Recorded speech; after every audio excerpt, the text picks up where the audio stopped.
guys, ayan, pagtuloy tayo ngayong nagtatrabaho guys.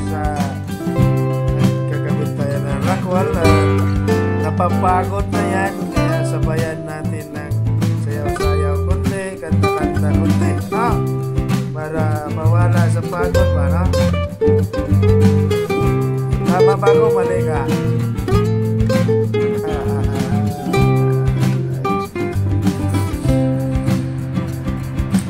Ano, ang sama na sige, tanaw-tanaw, no? Ikuot sa cellphone. Kung saan pa nang sige, cellphone, trabaho, magkawin. Kailangan lang, atong check up po na itong mga messenger, guys. Kahit gaano ka-busy natin sa trabaho, guys, check up natin ang ating mga contacts, messenger, Facebook, kung ano nang nangyayari, may mga tawag dyan, may mga chat, may mga emergency, diba? Kahit gaano ka-busy, kahit gaano ka-pagod sa trabaho, bigyan natin ng oras ang ating messenger kasi yan lang ang contact natin sa ating mga mahal sa buhay. Inisayaw man. Ganyan lang guys, nagpasaos kayo siya. Nabuang na. Yan o. Trabaho guys. Para magkaroon ng sildo. Pa-football, kikadugayan dyan. Sige kag sayaw-sayaw ng imong trabaho.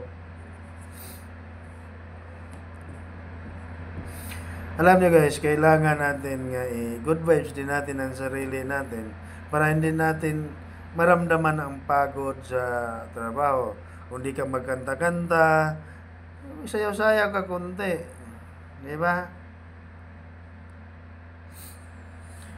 Para hindi natin maramdaman ang pagod kasi araw-araw yan guys, trabaho. Araw-araw ako nagtatrabaho.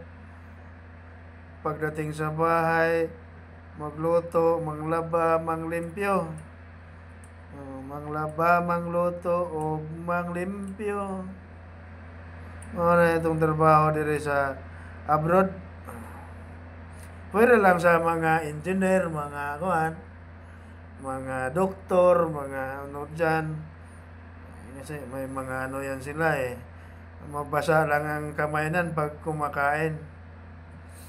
Pero kinay construction worker guys, wala. Sa'yo lahat Pagod ka na nga sa trabaho, pag uwi mo magluto ka pa.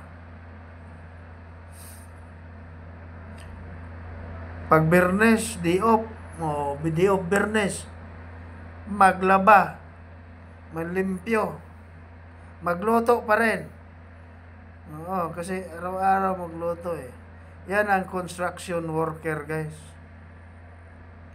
Right? So ganitong yung mga bata ngayon, kung may mga bata man dito nga nanonood, huwag niyo akong gayahin. Mag-aral kayo ng mabuti para maganda rin ang trabaho ninyo. Ako nga walang pinag-aralan, dito lang ako sa construction. Kapal na ng kalyo ng kamay ko sa kakahawak ng mga makina, mga drill, mga dyan, martilyo. Kaya kayong mga bata nga nanonood ngayon,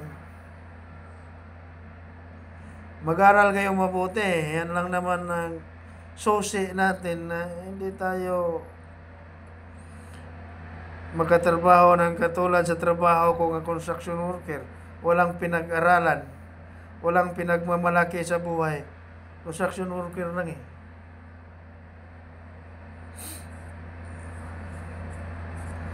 Ganon lang. Kaya gini-enjoy ko na lang ang sarili ko sa trabaho. Tapos,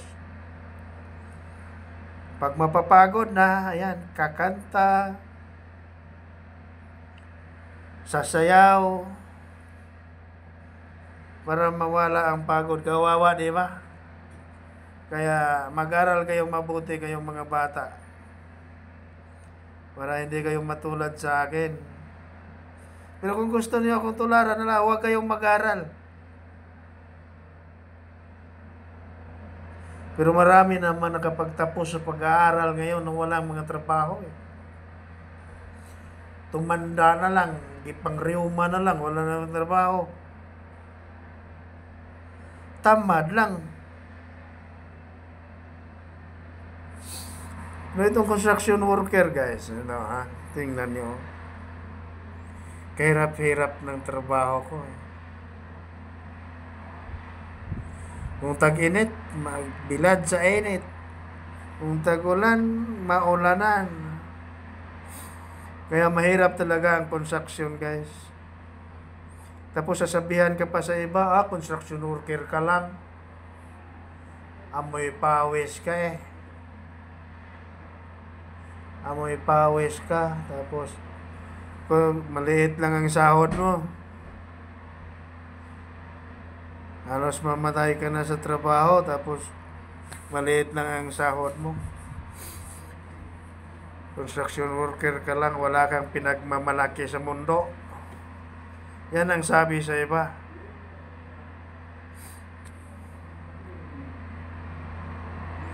At least, construction worker man, nagsisikap naman para mabuhay. Hindi katulad sa iba, mangungutong na lang,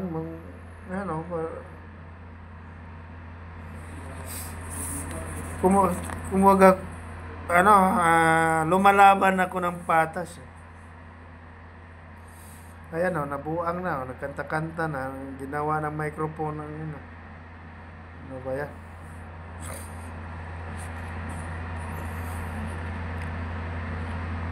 Construction worker lang talaga ako, pero at least wala akong inaapakan ng tao. Di ba? Namumuhay na marangal.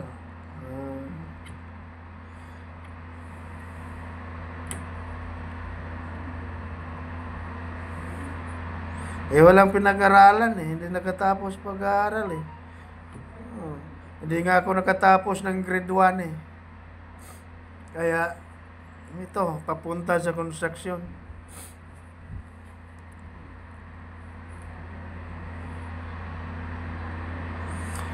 Kahit anong trabaho sa construction, pinapasok na.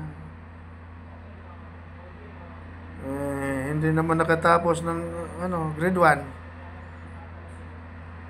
Kalahating taon lang sa grade 1 eh. Kaya guys, kayong mga bata, mag-aral kayong mabuti. Hindi ako nag-aral kasi walang panggastos ng mga magulang ko sa pag-aaral.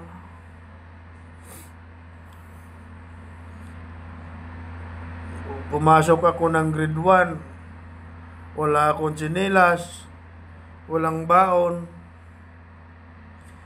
Uuwi ako ngayon uuwi ako ng tanghali para makakain ng pananghalian. Hindi na ako babalik.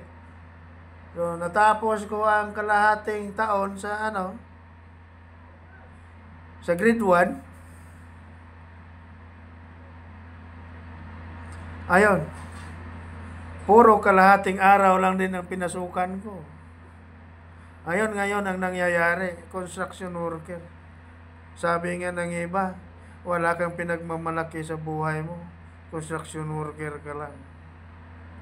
Tanggap ko naman yan, totoo naman eh.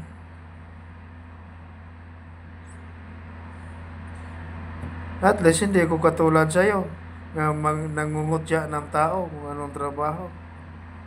Laging minamaliit ang mga tao. Di ba?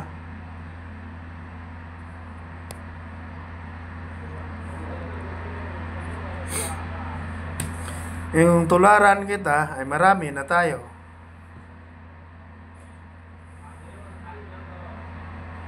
Marami na tayong ganyan. Hindi naman pwede puro mayaman ng kasi sa mundong ito dalawa lang ang pagbabasihan ng pagbabasihan natin. Kung may mayaman, may mahirap. Pero hindi ko kinukumpara ang sarili ko kahit kanino.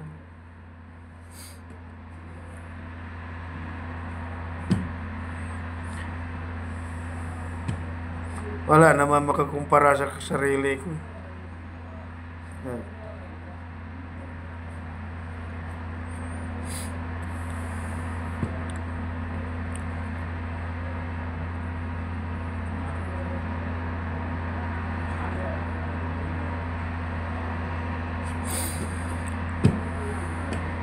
At hindi ko rin yan kinahiya yung kinabubuhayan ko. Hindi ko nabubuhay. Construction. Kaya sabihan niyo lang ako na walang pinagmamalaki sa buhay. Kasi construction worker lang. Amoy pawis. Amoy alikabok. Marumi. At least ang kinakain ko hindi marumi. Galing sa pinaghirapan ko.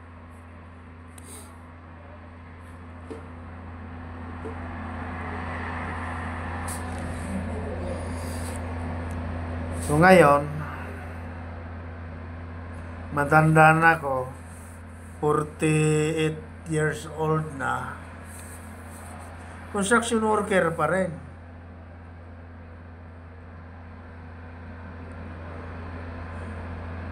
Kaya, ngayon na wala na akong gastusan, kunti na lang ang gastusan ko. Nag-isip-isip na kung sana makaipon pa ako at bigyan pa ng lakas ang pangangatawan ko, guys, para makapagtrabaho pa ng construction. Ito lang naman ang inaasahan kong trabaho kahit napakababa sa tingin ng mga tao. Pero nabubuhay ako dito, guys.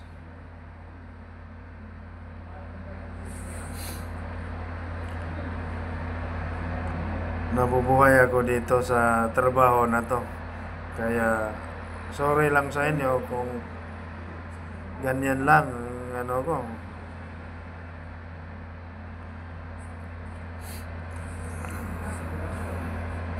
Yan lang din ang naabot ko. Sana makaipon pa ako ng para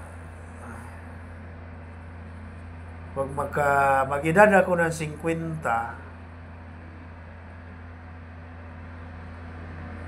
hindi na ako magtatrabaho ng construction. Kasi may plano kasi ako, guys. Matanda na, 50 na ang edad. Ikaw, 48 pa lang ako ngayon. Sa 2 taon, sana makaipon ako ng sakto-saktong pampuhunan. Ipag-uwi ko sa Pilipinas, may magagamit ako. Kung hindi ako magnegosyo ng mga negosyo,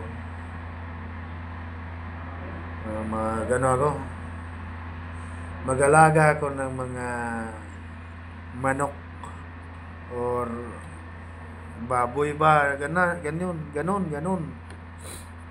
Yan lang ang pinaka baba ng mga pangarap ko sa buhay, kasi ilang taon na lang aalis na naman tayo, pupunta na naman tayo doon sa kung saan tayo dalhin sa Panginoon, di ba? Kumbaga sa diretsong pagsalita, mamamatay tayo, wala namang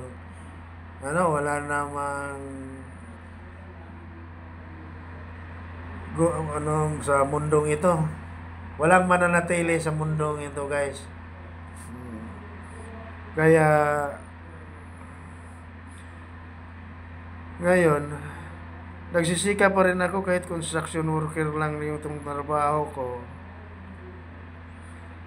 Pinakamababang trabaho sa tingin ng mga tao. Totoo yan. Pero hindi ko yan kinahiya kung ano man ang trabaho ko, kasi dito ako nabubuhay, Dito ko na pagtapos ng mga anak ko sa pag-aaral, guys. At ngayon,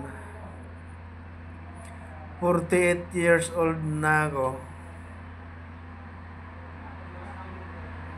At sana naman makaabot pa ako ng 50 at hindi na construction ang trabaho ko, guys. Sana lang.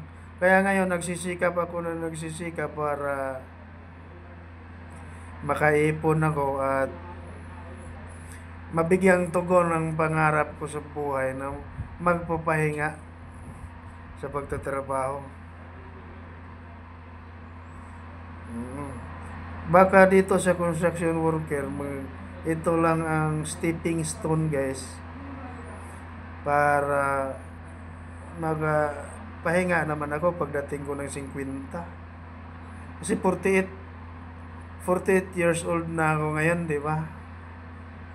2 taon na lang, guys, magpapahinga ako. Sana makaipon.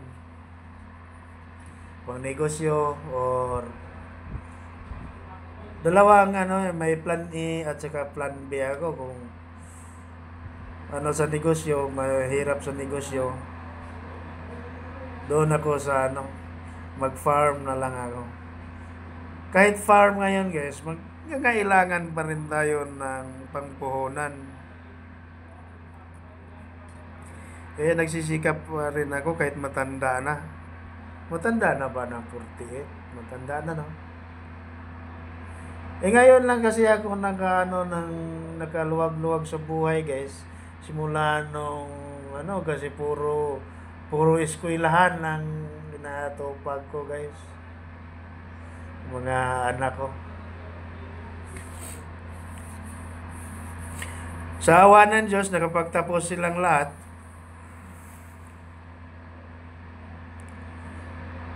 Dito ko pinatapos sa trabaho ko nga construction worker na walang pinagmamalaki sa buhay, amoy pawis, sunog ang balat. Yan. Ang kinukutya sa karamihan. Pero dito ko napakain sila, dito ko napatapos sa pag-aaral. Wala naman akong pinag-aralan. Hindi nga ako nakatapos ng grade 1, di ba? Kalahating taon lang ako sa grade 1, guys, yung natapos ko. Kalahating taon sa grade 1, tapos puro kalahating araw lang din ang pinasukan. Kasi pag pumasok ako, walang baon. Wala akong makain pa ng halian. Di uuwi ako sa amin. Pagtanghali, ay hindi na ako bumalik. Puro kalahating araw lang ang pasok. Kaya kayong mga bata ngayon nga nanonood, tingnan nyo ang ginagawa ko. Mahirap, di ba? Kaya mag-aral kayong mabuti, guys. Mga bata, mag-aral kayong mabuti para hindi kayo matulad dyan sa akin, oh. Ang hirap ng trabaho. Pasayaw-sayaw lang. Pakanta-kanta. Yan, guys, huwag ninyong yan kasi para mawala ang pagod. Kasi pagod na yan, eh. Simula pa alas 6 ng umaga hanggang anong oras na. Trabaho ng trabaho lang.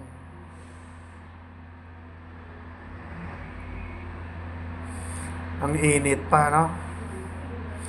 Kaya kayong mga bata, mag-aral kayong mabuti. Ulit-ulitin ko kayo sa pagsabi na mag-aral kayong mabuti para hindi kayo matulad sa akin na hindi nakatapos sa pag-aaral, kalahating taon lang sa grade 1. At saka, doon napunta sa construction worker ang trabaho. Pinagdidirian sa mga karamihan, kinukot siya sa mga karamihan na construction worker ka lang, marumi, maalikabok, marumi, ano pang sinasabi. Masakit pakinggan pero yan naman ang totoo. Pilit nating tanggapin. Kasi pag magpadala ka sa mga ano guys, walang mangyayari sa'yo. Yan ang sinasabi nga. We are not Filipino for nothing. Kahit wala tayong pinag-aralan, magsisikap tayo. Tulad nung ginagawa ko. Napakahirap na trabaho yan.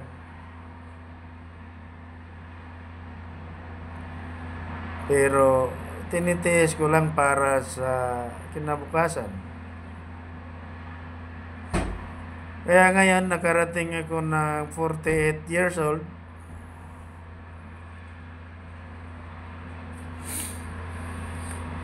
So, pangarap ko ngayon na makapagnegosyo man lang kahit kunti doon sa Pilipinas. Mabubuhay, makakain. Pero tandaan nyo guys, kailangan masaya kayo sa ginagawa ninyo. Kasi pag hindi kayo masaya sa ginagawa ninyo guys, hindi kayo magtatagal. Maniwala kayo sa akin. Paano ka magtatagal doon? Titingnan ko sa Pilipinas kung maganda ang negosyo, magninegosyo ako. Kung hindi ako masaya sa pagninegosyo, ay maghanap ako ng ibang kabuhayan. Baga mag-farm ako, Kasi magpapahinga na talaga ako sa construction, guys. Ilang taon na lang, wala na, kukunin na ako ng Panginoon. Wala nang panahon. Kailangan doon lang tayo sa masaya. Pero hindi din natin pabayaan ng di ba? So balikan natin ng kailangan masaya ka sa ginagawa mo. Mag-enjoy ka sa ginagawa mo para magtatagal ka. Mga trabaho mo, kailangan masaya ka. Tingnan mo yan, masaya siguro yung tao na yan. Kasi nagsayaw-sayaw lang. Kumakanta pa.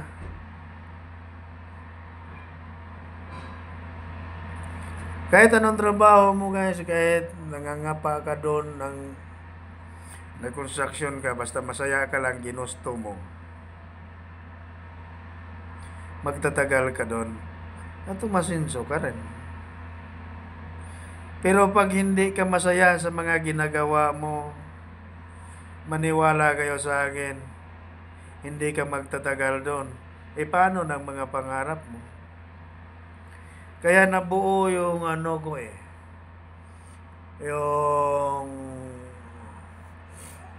yung bio o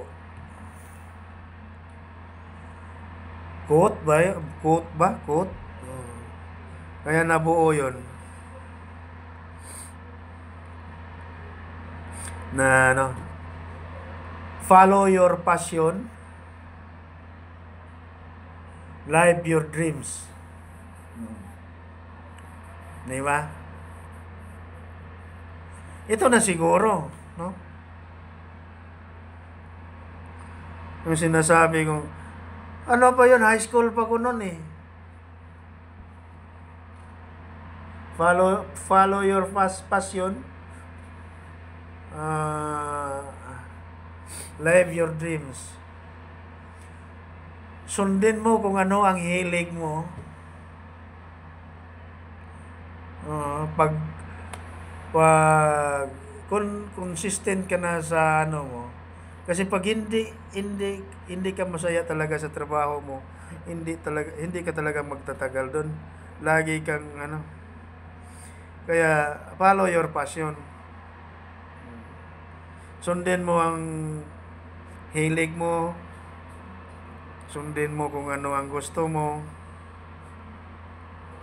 para masaya ka sa ginagawa mo. 'Di ba? Pagkatapos nun, ayun, masaya ka sa trabaho mo, sa ginagawa mo, di magtatagal ka doon at makaipon ka ng pera. Oh, makaipon ka ng pera, makaipon ka ng kung anong gusto mo. Makabili ka na sa mga gidamgo nimo, pinapangarap mo nga bilhin. Oh. Kasi may maiipon ka na eh. Oh, makabili ka na kung anong gusto mong bilhin. Mga gidamgo nimo sa imong kinabuhi, maabot na nimo. Yan ang ibig sabihin na live your dreams. Oh, adto ka muna sa imong pasyon, imong gusto para mabuhi nimo ang imong mga damgo. Ngayon, hindi ko to, simple lang naman ang damgo ko, kaya simple lang din ang trabaho ko. Dito lang rin ako masaya sa pag-construction, kahit mainit, kahit sunog ang balat, kahit pagod, kahit minamaliit sa karamihan. Ayan, oh. Kasi may masaya ako dito eh. Tapos, yung mga damgo ko, unti-unti ko nang natupad, di ba? Napatapos kong mga anak ko. Lumaki sila. Napatapos sa pag-aaral, maganda ng trabaho nila ngayon. So, ayun na. Yun lang naman ang pinapangarap ko, yun ang pinapangarap ko eh. Kaso, minalas. Siguro, sinadya siguro sa Panginoon, minalas. Kasi, ilang beses na nag-aasawa, walang nagtagal.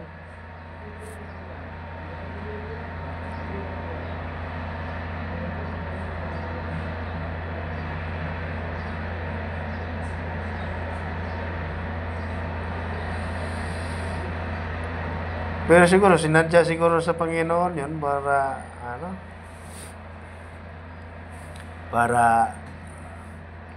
magkaroon din ng kulay ang buhay natin ba? Di ba?